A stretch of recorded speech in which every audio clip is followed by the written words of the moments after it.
大家好，今日一齊去可能係深圳最有文化氣息嘅空中步道。點解咁講呢？因為旁邊就係西麗湖國際大學城，綠道入口竟然喺地鐵站旁邊。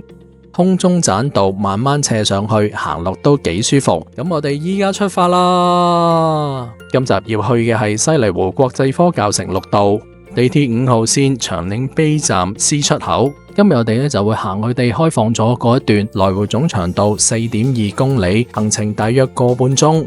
嚟到地鐵站 C 出口，站有電梯直落地面，左邊就係綠道入口啦。今日天氣好好啊！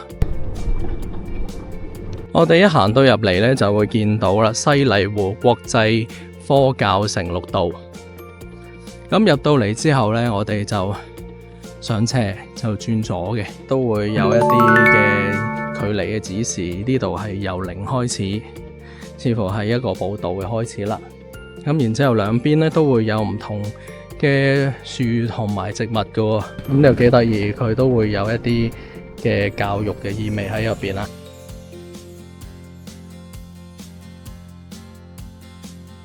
呢間大學呢，佢好得意咯，其實。唔夠10年呢，已經有一個好好成績。如果類比就好似香港嘅科技大學咁樣，咁呢邊呢，似乎係起緊一啲住宅啊，同埋一啲宿舍咁。不經不覺已經行咗250米，就係呢一條啦，就叫做林冠橋 Canopy Bridge。咁佢兩邊咧都有翻上下高度嘅，咁啊，我覺得如果俾小朋友行都係安全嘅，因為呢個高度其實有大概1.5米。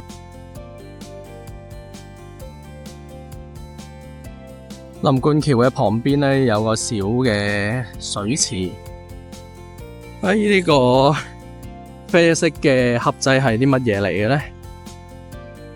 可以動到落去下邊嘅噃，呢個位置原來係南方科技大學一個嘅聯通口。呢度個位置其實可以望到一個幾靚嘅景嘅。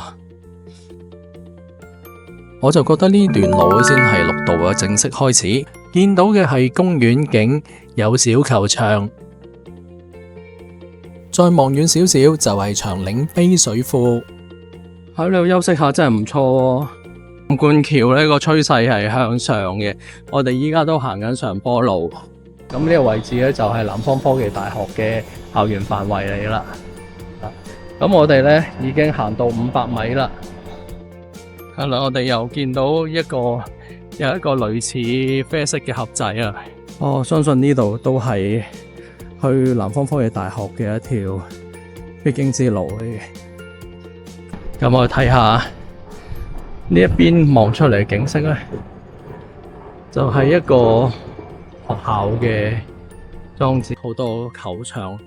頭先講嘅唐朗站咧，其實就係喺呢度。咁啊，頭先我哋落地鐵個位置咧喺呢一邊，咁往後睇咧就係咁嘅樣，有啲住宅啦。咁啊，個山坡都算係有悉心設計。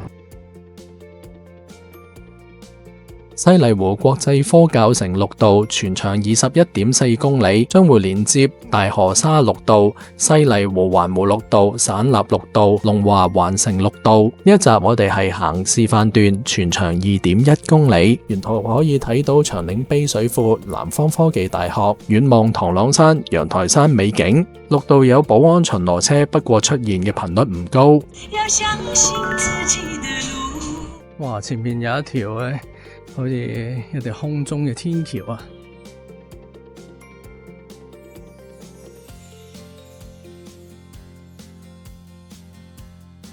如果講起真正嘅空中步道，依家見到嘅月光橋就唔好錯過啦，位置就喺綠道嘅1.5公里。咁啊，前面呢度啦，見到啦，就係月光橋啊！呢度佢係有一個玻璃嘅頂喺上邊嘅，彎彎曲曲咁，好似一個月亮咁嘅。咁啊，呢度休息啊，都算係一個幾好嘅地方嚟喎。佢後邊就係咁樣嘅。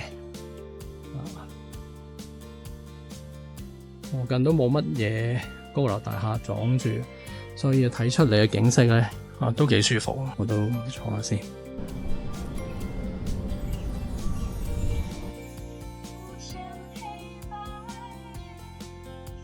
依山文徑，聆聽山林與月光的羅曼絮語，攜手凝望星河雲頂，人欲對話宇宙嘅奇心。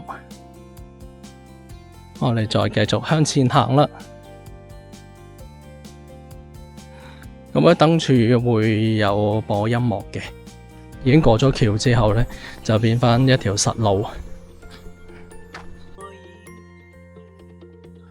原來呢度係有飲水機嘅，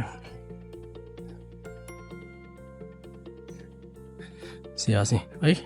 設備調試仲未用得喎，唔係啊，有水啊。因為雖然我哋而家身處唔係喺正螳螂位置，但我哋係同螳螂呢係平衡咁樣行緊嘅。你睇下呢邊個山幾鬼靚！大家唔好錯過嚟到呢個即係差唔多嚟到明翠坪位置，就係過咗月光橋。月光橋打後嘅山路多咗少少彎道，咁仍然都係一個緩坡咁樣上去，用石鋪上去，再鋪上木嘅。再去嘅話呢，將會係去到去陽台山嗰邊。山坡上面有個大石頭，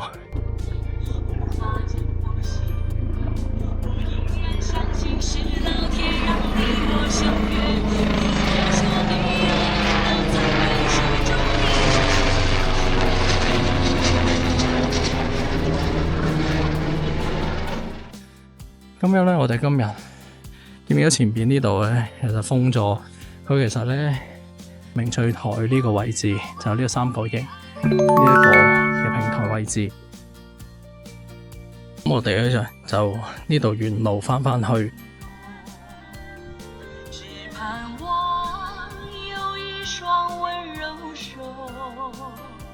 我哋嘅沿住同一條路咧翻去出口度啦。我前邊已經係個地鐵站。呢度連公分羊蹄甲都有一個小嘅遊樂場嚟嘅。咁我哋而家咧就翻去呢一個西麗湖國際科教城綠道野外嘅樹木啊砌成嘅一啲嘅遊戲咁樣。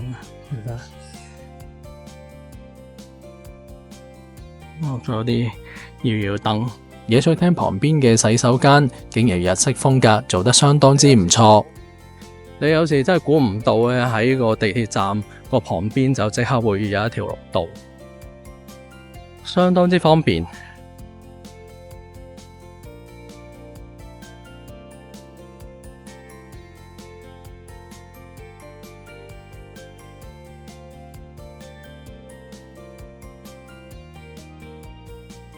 多謝大家收睇，請訂閱我頻道，撳埋鐘仔，有新片就有最新通知。我哋下次再見，拜拜。